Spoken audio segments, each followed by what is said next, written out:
Peace.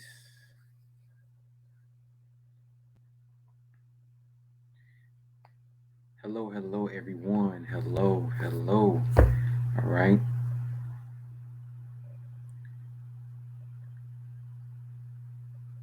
It's late night edition. All right. So for those who are up, hopefully you're able to enjoy this. Um, this is something so not necessarily spur of the moment, but um, that we want to come on. I know typically you don't come on this late, but I had some things to share in reference of it being Black History Month and a class I was taking today that gave me some of the inspiration to be able to come on and share some of these resources with you. And with it being Black History Month, we talk about the history of African Americans, Africans in America, Black folk in America, in this country, and the achievements and the strides that we've made towards our liberation, towards our advancement, and the achievements that we choose to recognize. Now, it can never be encompassed in 1 month. Never be encompassed in 1 month, the shortest month out of the 12-month calendar. But we know that was due to Frederick Douglass uh, and Abraham Lincoln's birthday being in the same month, and they were both contributors to the abolition of slavery. So let's jump into it. I want to share just a few books, and I might do like some more videos in this, but I want to share just like 3 books for you all. First book I want to share is The Soul of Black Folk. The Soul of Black Folk by W.B. Du Bois. Some people say W.B. Du Bois, right? French um, pronunciation. So, uh, William Edward Burghardt Du Bois, some people call him, was one of our greatest mind scholars, and he wrote a book in the early 1900s called The Souls of Black Folk. Now, there's a lot of nuances in the book. It's definitely a necessary read, but he basically talks about the double consciousness, um, as some people maybe even call now cultural schizophrenia, where you have the culture of being an African, um, black, and the culture of wanting to be an American, born on American soil, raised on American soil, and dealing with the dichotomous nature of what it means to be African, but also what does it mean to be an American, and that us being from Africa, labeling ourselves black in this country, we were not able to fully encompass the American side because America looked at us as other than, and not other than in a good way, but other than like you're outcast. So we weren't able to fully be recognized as American, and that creates this dual consciousness, and it creates an imbalance and a cognitive dissonance with what it means to be African in America. Now we know that we pull on a lot of on our um, cultural, historical, rich heritage, but then when you try to identify as American, they say you're not American. But then when things occur, when wars occur, or they need assistance, America, we fought in all the wars. We were Crispus Attucks was one of the first people to lose his life in the American Revolutionary War. So we've shed blood in all the wars here in this country. So Du Bois talks about, you know, these things, alludes to some of these things, and Souls of Black Folks. A very important read, and I suggest you definitely pick it up. All right. They may even have it even online, but it's a good. I mean, it's only 152, 153 pages, if 200. You know, and again, it just talks about the dynamics of us celebrating some holidays, the music, the the characteristics culturally that Black folks have used to survive and thrive in this country, and that we still use to this day. So it's a very important book. Definitely pick it up. All right. Another book I want to show you all is The Rich of Us, The Rich and the Rest of Us. All right, by Tavis Smiley, journalist, um, political pundit, and Cornell West, Dr. Cornell West. So it's just a poverty manifesto. So these two brothers went around the country a few years back and was basically doing a campaign about the poverty in America. You know, there's a huge problem with the poverty in America, specifically with African Americans, but also with whites as well, Caucasians. And it's like 1 out of 4 people are below the poverty line. And the poverty line, roughly speaking, in America is like lower than $20,000 to be able to survive. Reference of food, clothes, and shelter.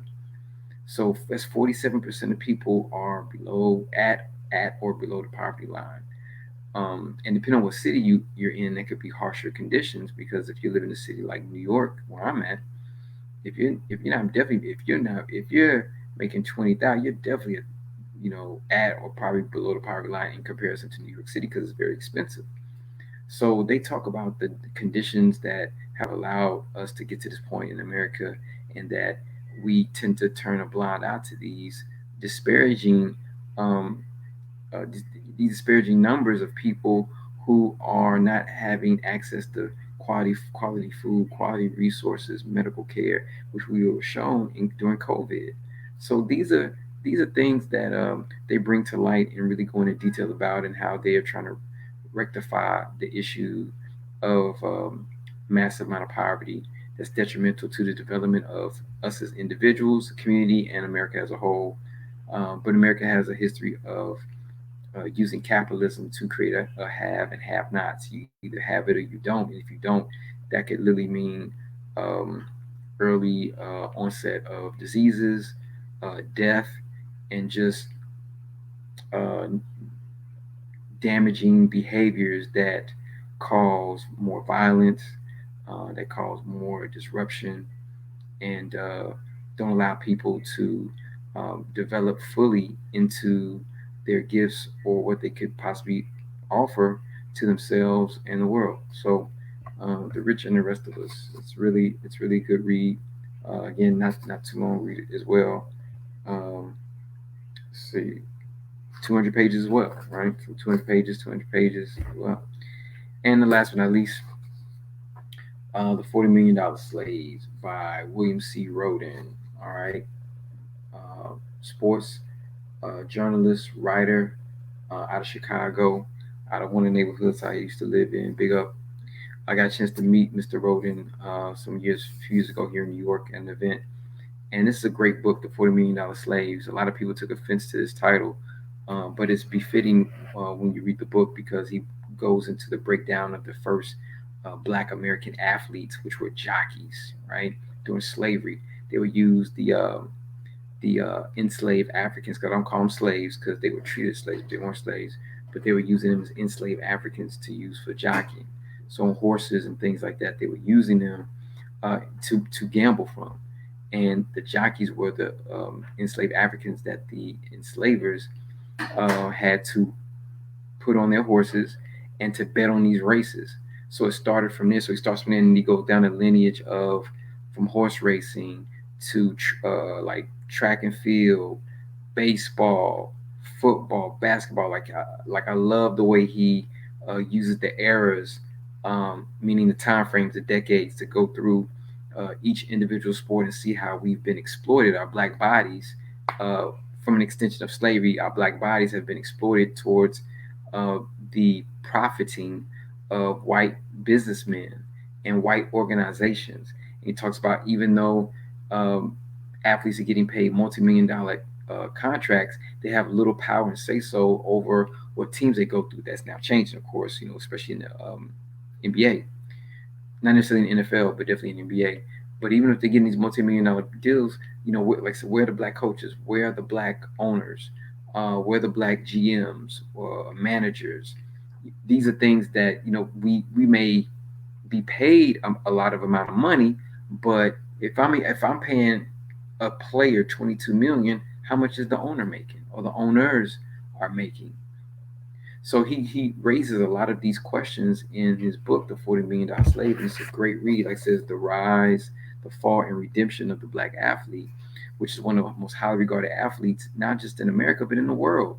Whether you talk about soccer, whether you talk about other sports around the world, black athletes, especially in America, are heralded as some of the premier um, public figures. Outside of maybe politics or entertainment as far as actors and actresses. So it's a great read. You all definitely pick it up. It's a quality read, and it only has, well, goes about 250 pages, but it's such a great read. You won't even really notice it, right? Especially if you're into sports. so so I just want to share those three books with you, and hopefully you take that as a indicator that we have a lot to learn about not just ourselves but the things around us that affect a lot of decisions and a lot of the relationships that we have with each other in regards to um, um, what we think about, what we feel like we can accomplish or what have we accomplished, and how we can change the narrative towards empowering ourselves in these different industries.